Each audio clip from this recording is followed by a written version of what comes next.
जय हिंद साथियों, एक बार फिर से आपका स्वागत है टीसी यादव यूट्यूब चैनल पर। आज मैं आपको Rajasthan board of secondary education की साइट पर क्लास 10th और 12th के बोर्ड एग्ज़ाम फॉर्म के बारे में बताने वाला हूं। ऑनलाइन फॉर्म कैसे भरना है और किन बातों का विशेष ध्यान रखना है, तो चलिए स्टार्ट करते हैं। सबसे पहले आप आरबीएससी की ऑफिशियल वेबसाइट ओपन कर लें। जैसे ही ऑफिशियल वेबसाइट पर आप एग्ज़ाम फॉर्म 2026 पर क्लिक करेंगे तो इस तरह से आपको इंटरफेस शो होगा। यहाँ पर आप अपने स्कूल के स्कूल कोड और पासवर्ड एंटर करेंगे और लॉगिन करेंगे। लॉगिन करने से पहले अगर आपको इंस्ट्रक्शन और विज्ञप्ति वगैरह पढ़नी है तो जो राइट साइड में दिए गए हैं वहाँ क्लिक करके आप रीड कर लेंगे और उसके बाद में स्कूल कोड और पासवर्ड एंटर करके लॉगिन कर लेंगे। लॉगिन करने के बाद में आपको एग्ज़ाम फ़ी पेमेंट पैनल और view school profile option show होंगे।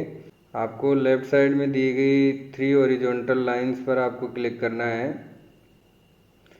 जैसे ही आप क्लिक करेंगे यहाँ कई ऑप्शन आपको शो होंगे। इनमें आपको नीचे सीनियर सेकेंडरी और सेकेंडरी ऑप्शन शो होंगे। 10th का फॉर्म फिल कर रहे हैं तो सेकेंडरी पर क्लिक करना है, और अगर आप 12th क्लास का फिल कर रहे हैं तो सीनियर सेकेंडरी वाले ऑप्शन पर क्लिक करके सीनियर सेकेंडरी फॉर्म पर क्लिक कर लेंगे। जैसे ही आप क्लिक करेंगे application form for senior secondary examination 2026 हो जाएगा। यहाँ आपको पहले विद्यार्थी के स्कॉलर रजिस्टर क्रमांक लिखने हैं, उसके बाद में विद्यालय शाला दर्पण क्रमांक और छात्र शाला दर्पण क्रमांक एंटर करके गेट डिटेल्स पर क्लिक करना है। यहाँ आप विद्यार्थी के एसआर नंबर के बिना भी डायरेक्टली विद्यालय शाला दर्पण क्रमांक और छात्र शाला दर्पण क्रमांक से भी गेट डिटेल करेंगे तो उस विद्यार्थी की डिटेल नीचे शो हो जाएगी। जैसे ही आप गेट डिटेल पर क्लिक करेंगे तो नीचे विद्यार्थी का नाम, माता का नाम और फादर्स नेम शो हो जाएगा, जो कि विद्यार्थी के फॉर्मेट 5 से ऑटो फेज हो जाता है। तो अगर विद्यार्थी के नेम या मदर्स नेम या फादर्स नेम में मिसमैच है तो आप फॉर्मेट 5 के अंदर अपडेशन करें। उसके बाद में आप श्रेणी कोड चूज कर लेंगे, संपूर्ण विषय श्रेणी सुधार जो भी है। इसके बाद में ग्रुप और सब्जेक्ट का चुनाव करना है।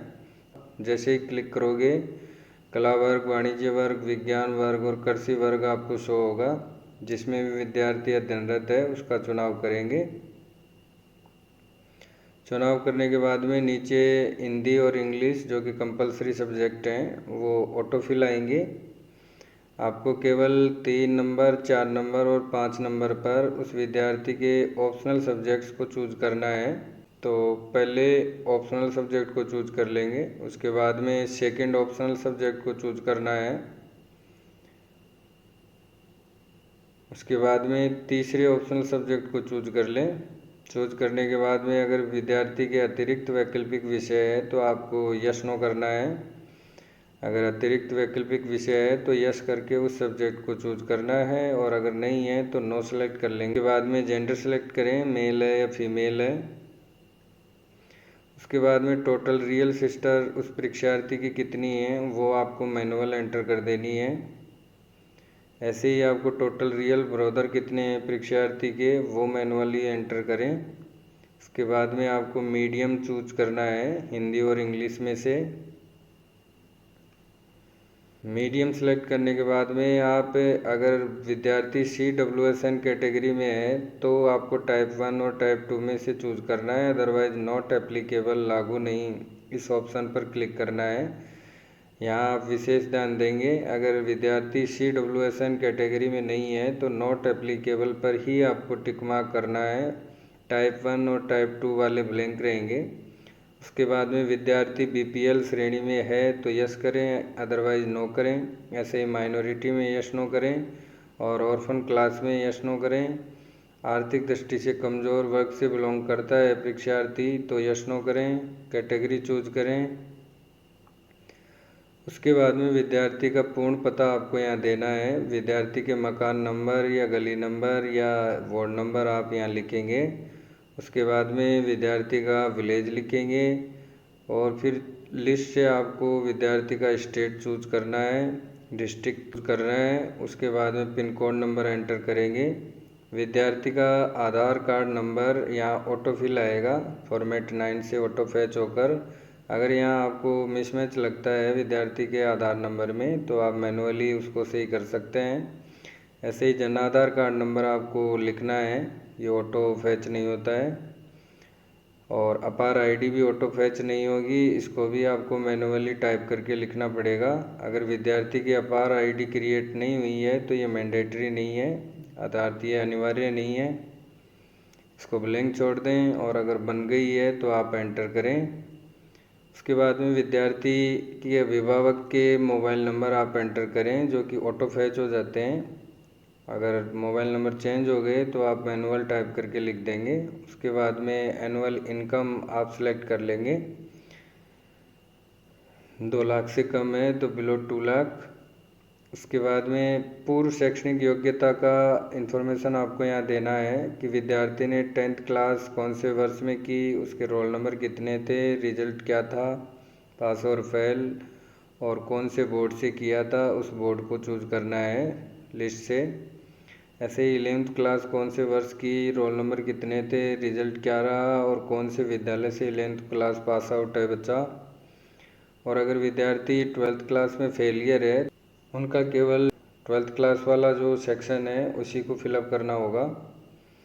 छात्र ने यदि कक्षा 10 अन्य बोर्ड से उत्तीर्ण की है तो एलिजिबिलिटी नंबर और डेट आपको वहाँ पर मेंशन करनी होगी, अदरवाइज ब्लैंक छोड़ दें। उसके बाद में विद्यार्थी का फ़ोटो 20 से 100 KB के बीच में होना चाहिए और विद्यार्थी के जो हस्ताक्षर हैं वो 10 से 50 KB के बीच होने चाहिए। तो आप सबसे पहले फ़ोटो को अपलोड करेंगे। फ़ोटो अपलोड करने के लिए चूज फाइल पर क्लिक करेंगे और उसके बाद में फ़ोटो अपलोड हो जाएगा। अगर प्रॉपर नहीं हो पाता है तो crop and get final image पर क्लिक करके उसको एडजस्ट कर लेंगे। उसके बाद में आपको सिग्नेचर अपलोड करने के लिए चूज फाइल पर क्लिक करके संबंधित विद्यार्थी के सिग्नेचर अपलोड करेंगे। फ़ोटो और सिग्नेचर अपलोड करने के बाद में सबमिट बटन पर क्लिक करना है। जैसे ही क्लिक करेंगे फॉर्म सबमिटेड सक्सेसफुली का मैसेज आ जाएगा। आपको ऊपर लिस्ट शो ऑप्शन शो होगा, इस पर क्लिक करना है। जैसे ही आप क्लिक करेंगे आपके द्वारा फिल किए गए जो फॉर्म होंगे उनकी लिस्ट शो हो जाएगी।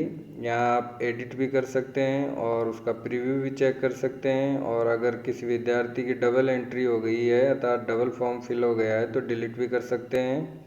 ऊपर आपको लॉग डेटा ऑप्शन दिखाई देगा।